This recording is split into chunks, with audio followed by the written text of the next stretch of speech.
Today I want to talk about how and why our friends and family are moving to the far right,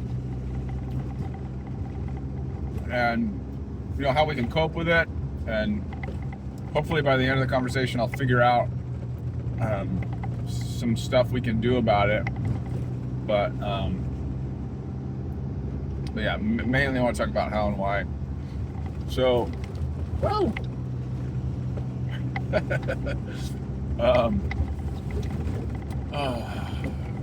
So if you've had someone in your life move to the far right, you're not alone. There's a lot, especially men, women too, but a lot of men that are moving to the far right. And I think it's important for us to talk about it, like why it's happening and what we can do about it.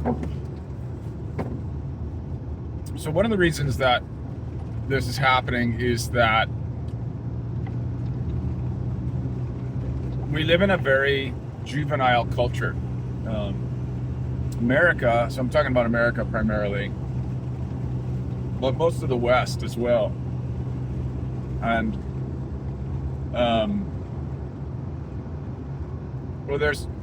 I think there's really two reasons. One is the juvenile culture that we live in, combined with the accelerated pace of change and uncertainty and the decline of America's unchallenged supremacy in the global world. All of those things combine to make strongman figures look more attractive.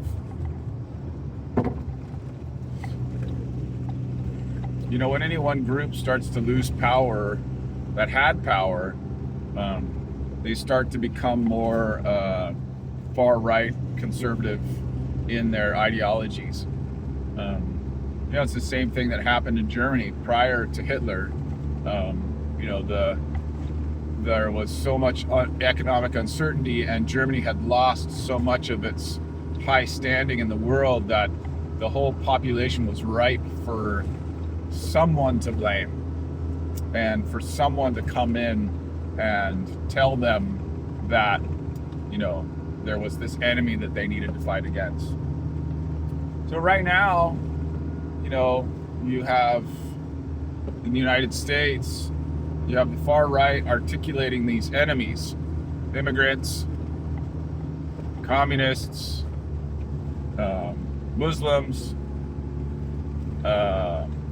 non-Judeo-Christian cultures, like literally all non-Judeo-Christian cultures in America, at least, are a threat to America in these ideas. And it's a very compelling narrative because there's always kernels of truth in the things that they put forth. There is a value to being a homogeneous society in which everybody believes similar stuff. That really does help. So there's a need for stability that we have, that really holds up civilization. So I think that's one of the main underpinnings. But I would also say, from my personal experience, when I grew up in LA in the 80s and 90s, 70s, 80s and 90s, 80s and 90s was when I was a young man over there. There wasn't a lot of, if you weren't a jock and sort of rejecting the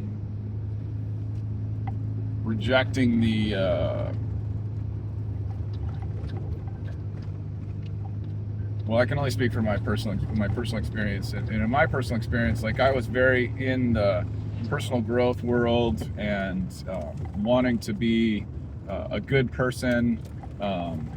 And I never really resonated with all the assholes, basically. All the cool dudes who were basically jerks. So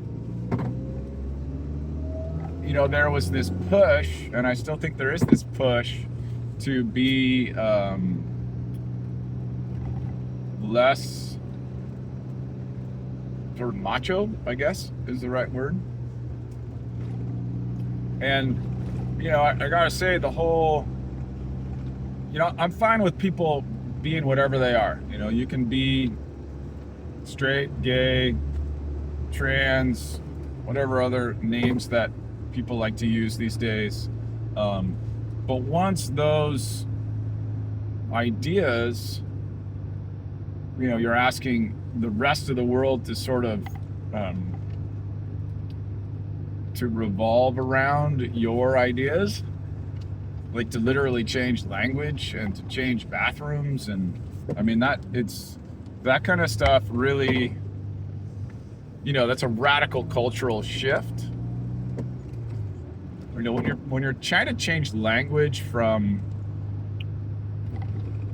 like a policy standpoint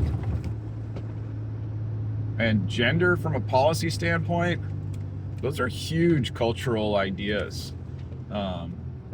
And for me as a young man, I was in a lot of pain as I was trying to figure out how to be a powerful man in my own right, because I didn't fit with the asshole macho dudes. And so I think this is kind of what it takes me a while usually when I do these talks to get to the point. They only come out after a little bit of talking through it. So for me, there was kind of two options. I could sort of deny the sensitive, compassionate part of myself and become an asshole, and then I would get the girls, because that's what the girls wanted. The girls kind of wanted the asshole, which was weird. I didn't understand that. Or I was insecure. Like, that's the other part too, is that I think a lot of these men that are moving to the far right are masking a deep insecurity. So for me, I had that deep insecurity in my 20s and 30s, and I had to do a bunch of stuff. I had to take a bunch of seminars. I had to go, live in the wilderness, not live in the wilderness, but I had to go spend time in the wilderness alone for 7, then 14, then 30 days. I had to do ayahuasca ceremonies. I had to do, what else? Just tons of stuff. I did wilderness survival training where I challenged myself. 30 days in the wilderness with basically a blanket and a knife, and it was a group thing. But I had to put myself through a lot of initiations to gain the wisdom and to find out where my power was. And so I think basically, I guess what I'm coming to in this conversation is that why so many of these men are going to these far right misogynistic places is it's like a spiritual bypassing. It's a quick and dirty way to feel good about yourself. So you think that you're in this, you've seen the light. You're in this new amazing logic where all of a sudden everything makes sense to you because you've found that the way is the conservative Judeo-Christian ideas, and capitalism in its free market form solves all problems, and there's these really solid bullet points. There's no complexity. It's all just very bullet point, straight ideas. There's no confusion or complexity about it. So you get grounded in this new ideology, and it makes you feel certain, and it gives you a level of confidence. It gives you righteousness. That's what it gives you. It gives you righteousness, so you get to feel right. And when you feel right, it builds confidence inside of you. And so at the same time, the more right that you feel, the more overconfident you're in danger of becoming. And overconfidence is the most powerful and the most dangerous force in the world. And that's, I think, what we're dealing with right now. We have a bunch of men who are underconfident, who couldn't quite see how they fit in this new world that has these strong, growing transgender movement, and with all this technology, and then all these immigrant forces and foreign inputs, and the rise of China, and all these things that were challenging a status quo. And instead of doing the difficult work that, it's kind of like there's not really, our culture isn't set up for that. We don't have a solid initiation infrastructure, where, for example, in the deliberative democracy environments where they stick people of opposing views to solve a problem together, and they go through like a workshop of 40 hours, and they do cognitive bias trainings and fact-finding trainings, and they go through this process, which in a way is a rite of passage into what it means to be an actual functioning adult in a civil society. That's not what's happening. What's happening is that people are getting sound bites through the social media landscape, and then digging deeper into sound bites, and then expanded sound bites with those retained biases and ideologies, and then it just couples and snowballs. So obviously, you've heard this before, one of the big problems is the siloing of people's minds, like people just narrowing down. You grab onto something that actually feels emotionally hot or disgusting or angry about, and then you dig down a rabbit hole, but you don't actually challenge and judge those ideas. You keep going through the cognitive bias tunnel. So that cognitive bias tunnel breeds that overconfidence. It breeds righteousness. So righteousness breeds overconfidence, which makes you feel good about yourself and makes you feel justified in attacking others. And you don't have to feel the emotional pain. So, it is really true that men feel more deeply than women. And don't get mad at me, women. I'm sorry. You have just as many endowed feelings as we do. But men are not as good at processing those feelings, especially high testosterone men. The feelings are so deep and it hurts so bad that we become immobilized. So instead of becoming immobilized, we medicate with beer, and again, could be man, woman, whatever, but in general, that's what's occurring. And so that's why there's so many men that are moving to these far right ideas, and frankly using people like Jordan Peterson as a gateway drug, because he seems very soft and intellectual, but then we dig down underneath what's behind Jordan Peterson's ideology is a total rejection of the feminine. There's a rejection of all mother energy as needing to be dominated. That's why he fully resonates with Old Testament stuff, because the Old Testament is a perfect example of eliminating mother energy, eliminating the goddess energy, which is both creative and destructive, independent of human civilization. I don't know if that makes sense. That's a whole video on its own, but they're all related. So the reason that all of these men, so the chronic problems of men these days, the isolation, the insecurity, all of those problems,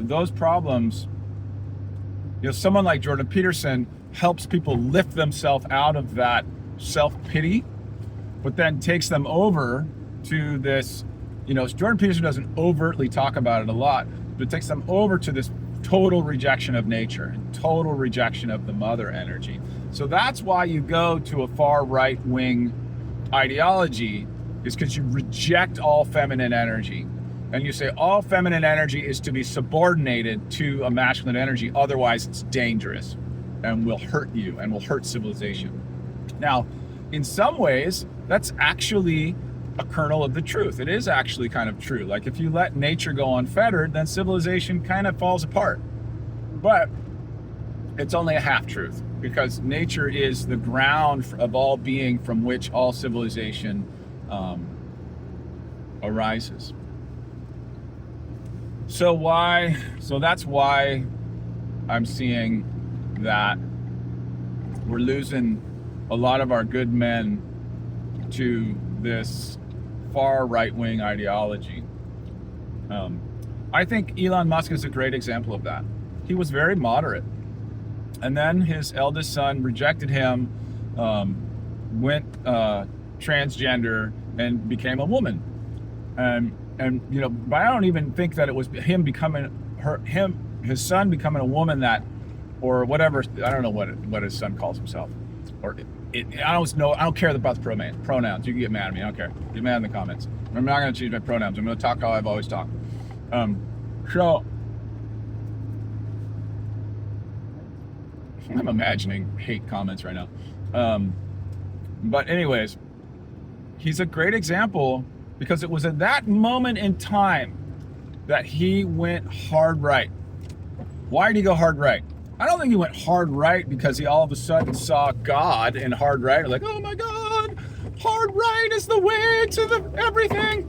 He went hard right because the pain of being a father, being rejected by your eldest son, is incomprehensible, especially to a man who doesn't have that capacity to deal with those deep emotions. And by all accounts, Elon Musk is not an emotionally intelligent man. He's a brilliant business genius, you know, as Donald Trump is a brilliant public opinion strategist. But neither of them are masters at their own emotions. So we have this culture of men,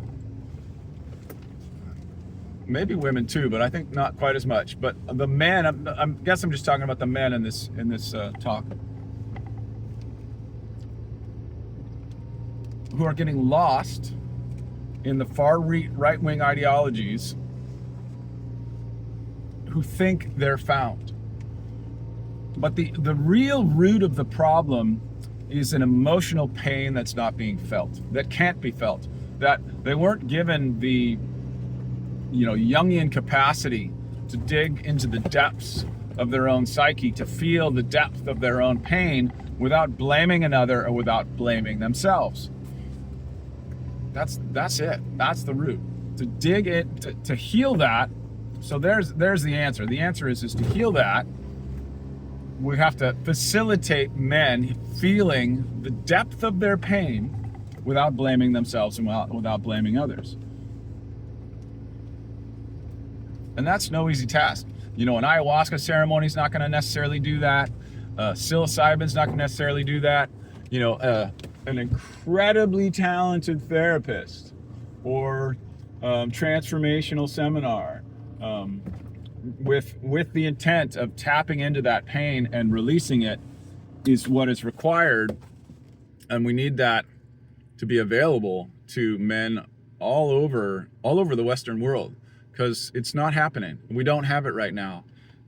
So if you want to help me create that, let's create that, because that's the solution.